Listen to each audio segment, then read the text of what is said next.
en la Iglesia Católica o el Domingo de Ramos, siempre nos remite a un inocente desfile infantil o una representatividad de gente tirando palmas en la entrada triunfal de Jerusalén. Pero antes que Jesús naciese, el gran templo de Israel había sido profanado por poderes extranjeros, y cuando se produce una rebelión de ciertos judíos rebeldes, valga la redundancia, la revolución macabea, ellos toman de vuelta, recuperan por un tiempo el control del templo, y para su rededicación de ese templo usaron ramas de palma. De hecho, las palmas eran un símbolo del nacionalismo judío, y tirar o arrojar palmas en las calles de Jerusalén delante de Roma era como agitar una bandera roja delante de un toro. Yo quiero darles la idea de ubicarnos en tiempo y espacio de qué momento político Jesús estaba viviendo cuando él transita las calles de Jerusalén. Era un momento donde algunos judíos soñaban con una revuelta, soñaban con que Jesús fuera el procurador de esa revuelta terrorista, disidente del sistema.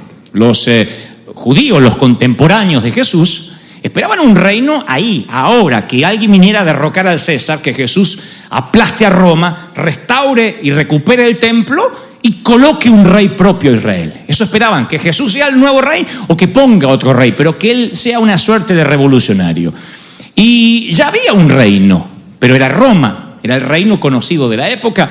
Se decía que el César era divino, que tenía poderes especiales. Las monedas romanas tenían acuñada la imagen del César. La inscripción decía Divi Filius, que significa hijo de Dios. Estaba la carita del César y decía hijo de Dios. Y de hecho un israelita consagrado no llevaba nunca esa moneda encima, porque violaba el mandamiento de no tener imágenes forjadas ajenas a Dios. Así que los que estaban consagrados no podían usar esas monedas. De hecho, Herodes puso de sumo sacerdote a un colaboracionista, a alguien que colaboraba con el gobierno, y él guardaba la llave del lugar santísimo, y una vez al año el sumo sacerdote tenía que pedírsela a Roma la llave para que lo dejara pasar. O sea que Herodes trató de poner bajo llave un reino que él no podía gobernar, un reino espiritual que él no entendía, pero aún así puso su pie opresor. Como Roma era el poder político de la época, había tres formas de reaccionar ante esa crisis o ante esa conquista o ante ese gobierno de facto. Tres formas de reaccionar: o revuelta, retirada o integración. Pelearse, escaparse o integrarse al sistema. Eran las únicas tres opciones que tenían los judíos de la época. Los que se rebelaron se les llamaba celotes, eran terroristas del sistema, decidieron rebelarse, querían derrocar a los romanos por la violencia. Los que se retiraron, la Biblia no los menciona, pero los libros históricos de la época sí. Era una comunidad llamada esenios, una comunidad que se retiró a las cuevas, se escapó, y ellos trataban de heredar el reino a través de su pureza. Se guardaban puros, diciendo: si nos guardamos puros, hemos de sobrevivir a Roma. Y el tercer grupo eran los que se integraban, los saduceos, los que actuaban como colaboracionistas, los que cobraban impuestos, los que decían: si no puedes vencerlos, únete a ellos. Y Jesús se mezclaba con todos, y entre sus discípulos mezclaba a todos los grupos, porque llama a Simón el celote y le dice: quiero que integres mis filas, y llama a Mateo, un cobrador de impuestos, y los pone juntos en la misma habitación. Así que está el que colabora, el que se integró con la política del momento, y aquel que está rebelándose contra la política, juntos, por ejemplo, en el mismo discipulado. Y Jesús se metió en problemas con los tres grupos. Así que con los celotes, cierta vez viene un centurión buscando ayuda, y él dice: les aseguro que nunca en Israel hallé tanta fe. Y los celotes explotaron cuando Jesús elogió a un soldado romano. Cualquier cosa menos elogiar a un soldado romano. Y es más, el Señor dice: si alguien te obliga a llevar la carga una milla, hablando de los soldados romanos, tienes que llevársela 2. No se la lleves una como obliga la ley, sino 2. Así que la ley permitía que un civil cargara el equipaje militar por una milla, y los celotes se volvían locos con estas declaraciones de Jesús, porque ellos odiaban a Roma, pero Jesús se metía en problema diciendo estas cosas a favor de Roma en cierta forma. Se metió en problemas con los esenios, porque los esenios se guardaban puros y Jesús habló con prostitutas, con gentiles, ignoró las reglas de pureza y se metió en problemas con los saduceos, los que colaboraban con el gobierno. ¿Cómo se metió en problemas? Con esta frase que les voy a contar ahora, que si no la entendemos bien, vemos a un Jesús pusilánime que no se quiso comprometer mucho. De hecho, esta frase se usa mucho para decir, bueno, tengo un pie acá y otro pie acá. Pero si no entendemos este contexto histórico que les acabo de narrar, no vamos a entender la fuerza de la respuesta de Jesús. Ahora está el tercer grupo, los saduceos. Los esenios son los que se esconden en las cuevas. Los celotes esperan agazapados atacar a Roma. Pero estos son los que están colaborando con el gobierno, diciendo, no podemos contra ellos, vamos a unirnos. Cobran impuestos, trabajan para el César. Y estos saduceos vienen con una pregunta trampa. Maestro, sabemos que eres un hombre íntegro y que enseñas el camino de Dios de acuerdo con la verdad, que no te dejas influir por nadie porque no te fijas en apariencia. Miren cómo, le diríamos en mi país, cómo le soban el lomo a Jesús. A mí cuando me dice, ay pastor, le quiero decir algo a usted que es tan ungido, tan lleno de Dios y parece un ángel y tan joven, parece de 30, yo sé que me viene la atrás, siempre. ¿O no? Lo de joven yo sé que es una verdad escritural. La cosa es que ellos vienen y le diría a mi papá, te doran la píldora, le dicen un montón de cosas bonitas. Eres un hombre íntegro, no te dejas influir por nadie, pensando que hacia Jesús de alguna forma lo van a condicionar en la respuesta. Danos tu opinión. ¿Está permitido pagar los impuestos al César o no? Así Jesús pide una moneda, porque claro, los judíos, los rabinos no podían tener monedas acuñadas con la imagen de alguien que se endilgara a sí mismo ser un dios. Él pide la moneda y ya un tal Judas, no el Iscariote, otro, hizo una revuelta a causa de los impuestos antes de Jesús, cuando era jovencito, y Roma lo crucificó con 2.000 de sus seguidores, dejando las cruces como advertencia a los que se negaban a pagar impuestos. Si Jesús decía sí, hay que pagar los impuestos, se declaraba como un saduceo, como un colaboracionista del Estado, como un cobrador de impuestos más. Era como parte de la integración. Si decía sí, hay que pagar impuestos, entonces te define finalmente Jesús. No eres ni celote, ni esenio que te ocultas en las cuevas, eres un colaborador del gobierno de facto, del gobierno dictatorial, de la dictadura que estamos viviendo. Si decía no hay que pagar impuestos, Roma tenía una cruz disponible para él. Así que Jesús responde así. Fíjense cómo le responde a esto que dijeron, Señor, tú sabemos que eres un hombre íntegro, si se le movía la colita de cascabel. Jesús es sutil, les dice, hipócritas. Es una palabra griega que se asocia con el teatro antiguo. Hoy suena más como insulto, pero los actores antes llevaban una máscara para mostrar el personaje que representaban, y se decía hipócrita a un mismo actor que en un acto podía ser de rey y en el segundo acto hacía de esclavo. Técnicamente hipócrita era hacer dos papeles diferentes. De allí es que se dice hipócrita cuando alguien tiene dos caras. Hipócritas, ¿por qué me tienden trampas? Muéstrame la moneda. Ese es un detalle que le dije recién. Él no tenía esa moneda porque Jesús no creía que el César tenía derecho a que se lo adorara. Jesús no era un saduceo. Y ahí es cuando hace la declaración que iba a cambiar el mundo. Darle al César lo que es de César y a Dios lo que es de Dios. Aquí, si lo leemos así muy por arriba, por abuelo de pájaro, pensamos que es la respuesta para quedar bien. ¿No es cierto? Dada al César lo que es de César, a Dios lo que es de Dios. Es como la forma de decir, bueno, yo estoy bien con el mundo y estoy bien con Dios también, porque Jesús lo dijo y se consideró neutral. Esto no era una declaración que lo dejaba neutral.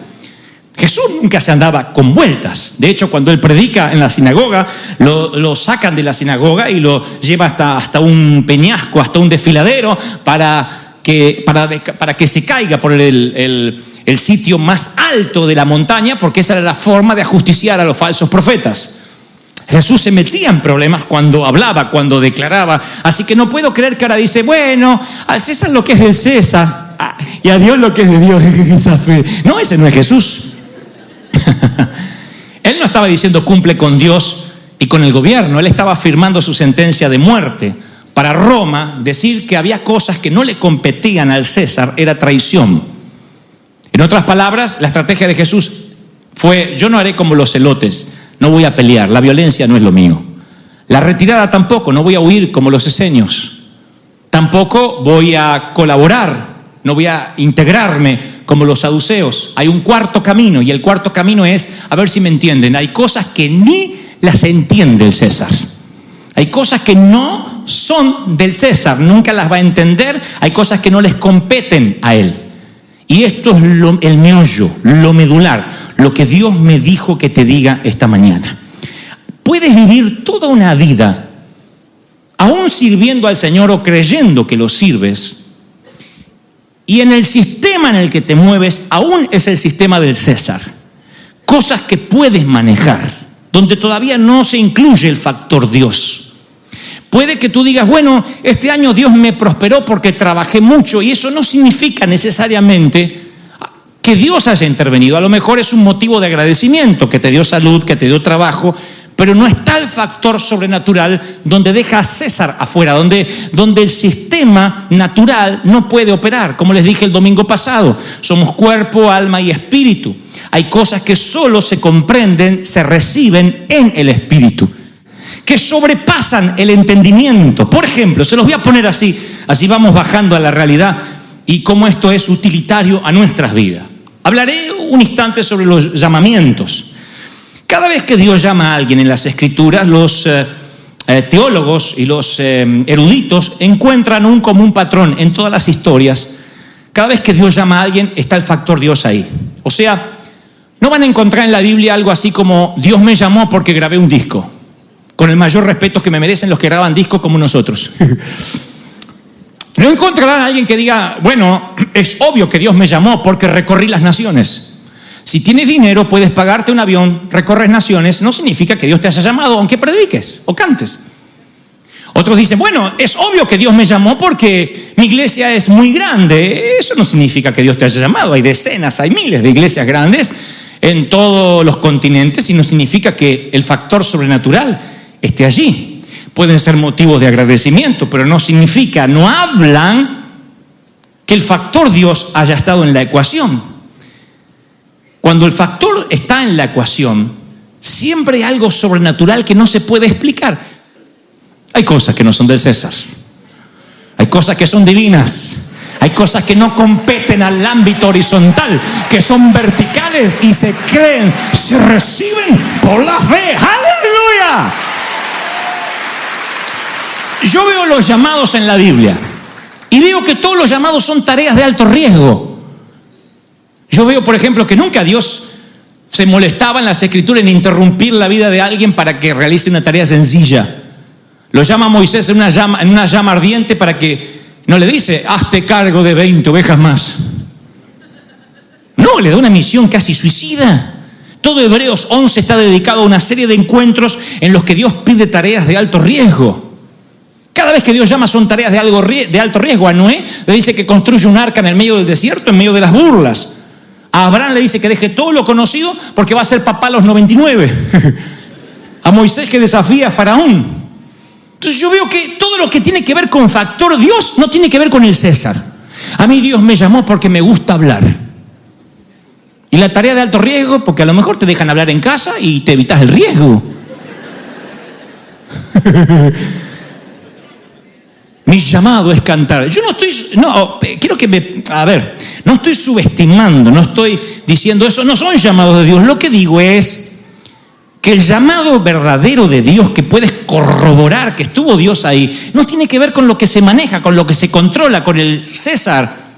Busca en la Biblia, por ejemplo, alguno de estos llamados que haya agradecido. Busca un llamado que diga, ¡ay, qué estupenda, Señor, oportunidad de servirte! Desafiar al faraón. Siempre quise desafiar al faraón. ¡Aleluya! No. Enfrentar a los madianitas, claro. Si hoy justo me levanté y digo, qué gana de enfrentar a los madianitas. Pasar una noche en el foso de leones, por supuesto, Señor. Dormir con la gorda o con el foso, da lo mismo. Estoy acostumbrado a dormir con fieras. ¡Oh! No digas, porque dormías afuera hoy, ¿eh? ¿Entrar a un horno en llamas? Sí, claro. ¿Cómo no voy a entrar a un horno en llamas? Seguramente a Jesús se le va a ocurrir la genialidad de aparecerse ahí y vamos a estar en las Biblias, seguro. ¿Casarme con una muchacha embarazada aunque aún es virgen? Yo.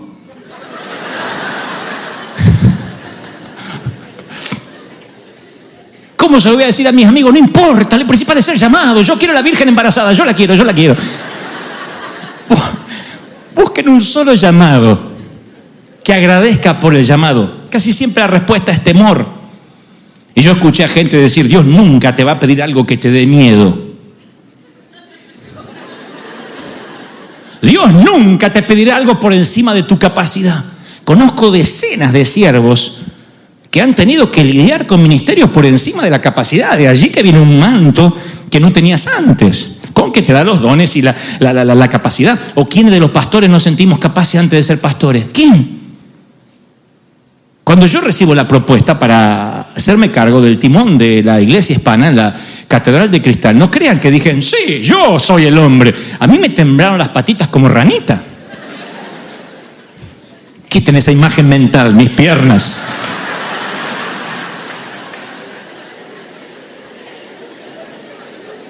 Diciendo, ay, pobrecita, el pastor como ranita. Shh.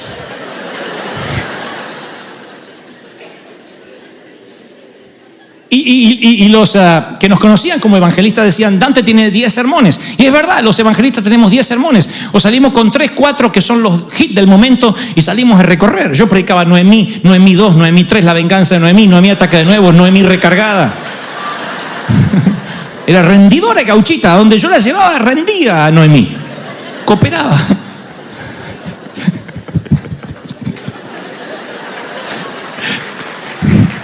Y un día Dios me llama, algo a lo cual yo no estoy capacitado. Y viene un manto con una capacidad sobrenatural. ¿Pero cuándo? Después que ponemos un pie en el agua. Después que aceptamos. No vienen las garantías a alguien.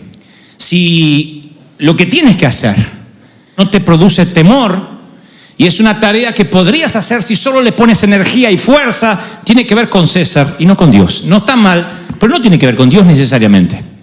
Si lo que vas a hacer, lo podrías hacer sin la ayuda del Espíritu Santo, no es necesariamente algo que compete a Dios. Si hace rato que no tienes temor y no te enfrentas a ningún desafío, lo más probable es que hace rato estés sentado en una silla, en una mecedora, haciendo lo que sabes hacer, pero no necesitas la mano sobrenatural de Dios. Y eso, damas y caballeros, eso es patético. Lleva esta dinámica a la iglesia de Cristo y tendrás un caos. Muéstrame una iglesia que solo depende del César, de lo que pueden controlar, del sistema que manejan, de los libros que venden, y yo te mostraré una iglesia vacía, sin fuego del Espíritu Santo. Cuando el factor Dios está involucrado y no está el César, todo funciona al revés. Nosotros decimos, Señor, incrementa mis ingresos y seré más generoso. Dios dice, no, sé más generoso y yo incrementaré tus ingresos. Decimos, dame garantías de que va a salir bien, Señor, porque esto es muy fuerte, el desafío. Dios dice, haz el desafío, no te daré garantías, no soy el César. Las cosas de Dios no funcionan como tú la entiendes de manera natural. Yo voy a dividir las aguas, pero tienes que empezar a caminar sobre ellas. Hay alguien que tiene que oír este mensaje esta mañana. Yo voy a dividir las aguas, pero si no caminas, la promesa de las aguas divididas no se cristalizará ante ti. Tú dices, pero Dios dijo que lo haría, pero hay algo que tienes que hacer. Hombre, hay un paso que tienes que dar. Yo he conocido parejas que se enamoran perdidamente. Ay, así, se toman de la mano y le corre un frío por la espalda. Empieza acá y termina donde termina el nombre digno de la espalda.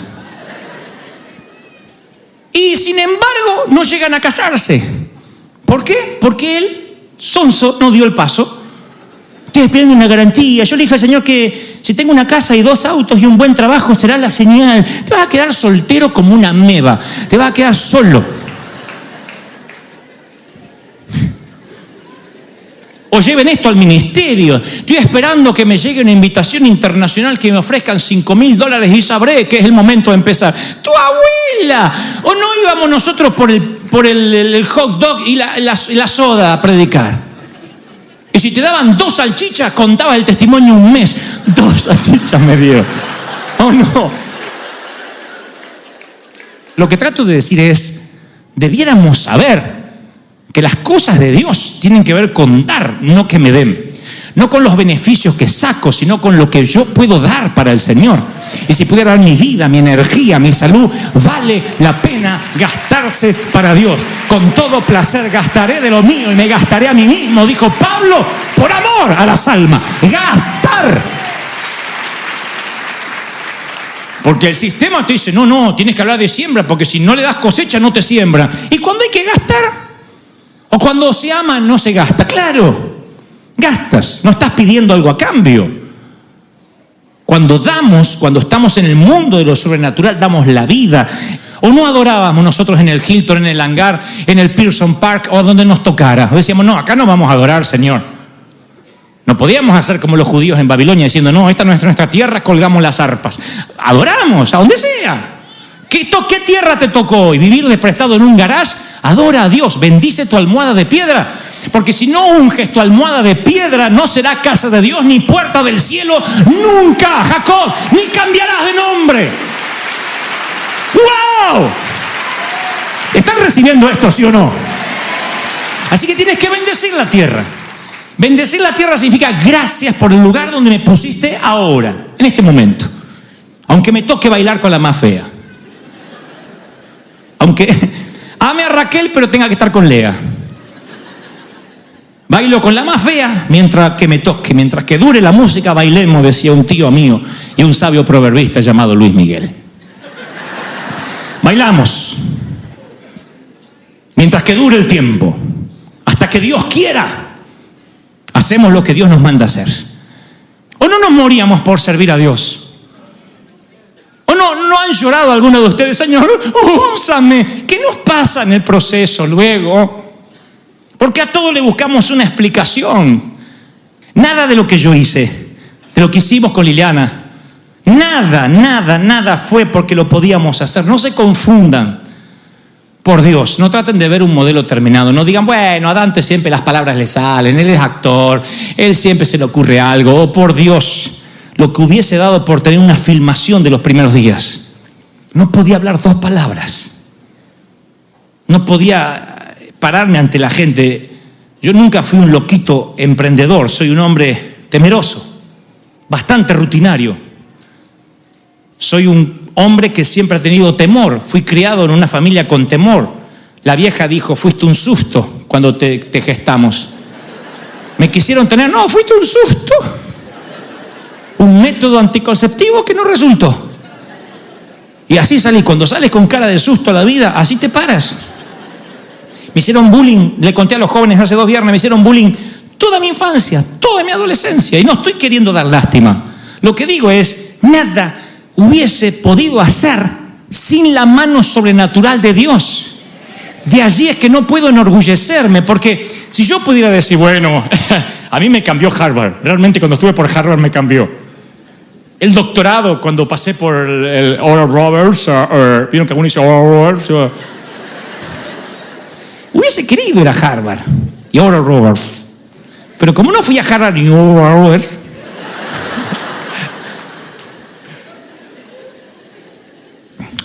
yo tengo una teoría. Mi teoría es que el Señor sabía, creo, que yo era un potencial orgulloso, que yo era un altanero, en potencia, en lo que podía hacer. Que Dios quería darme tantos regalos que si yo de alguna forma hubiese tenido acceso a esos regalos por mi crédito o por mi esfuerzo, sería el típico argentino insoportable. Sé que soy argentino e insoportable, pero no típico. Yo sería el típico argentino, eso que siempre parece que son el ombligo del mundo. Un argentino le dice a un pastor, pastor, tengo complejos de superioridad. Y el pastor dice, bueno, cuénteme desde el principio. En el principio hice los cielos y la tierra. Yo creo que no me puedo agrandar porque busco para atrás, trazo la línea de puntos y me encuentro con un muchachito tímido, lleno de problemas, acomplejado con ciertos síndromes de aprendizaje. Y digo, no tengo crédito. Me encuentro con otro pastor que me dice, ¿dónde estudiaste? No pude. ¿Pero terminaste por lo menos la universidad? No, ni por la vereda. Bueno, sí, pero estudio secundario no pude terminar. Y de pronto dicen, entonces, ¿y en qué te preparaste? Soy autodidacta, leo mucho, oro. Y otra vez, es que hay cosas que no son del César. Hay cosas que Dios hace que no se pueden explicar. Y esas cosas inexplicables son las más asombrosas, las más maravillosas, porque únicamente pueden venir del Señor. Y lo más grande de eso es que nadie se puede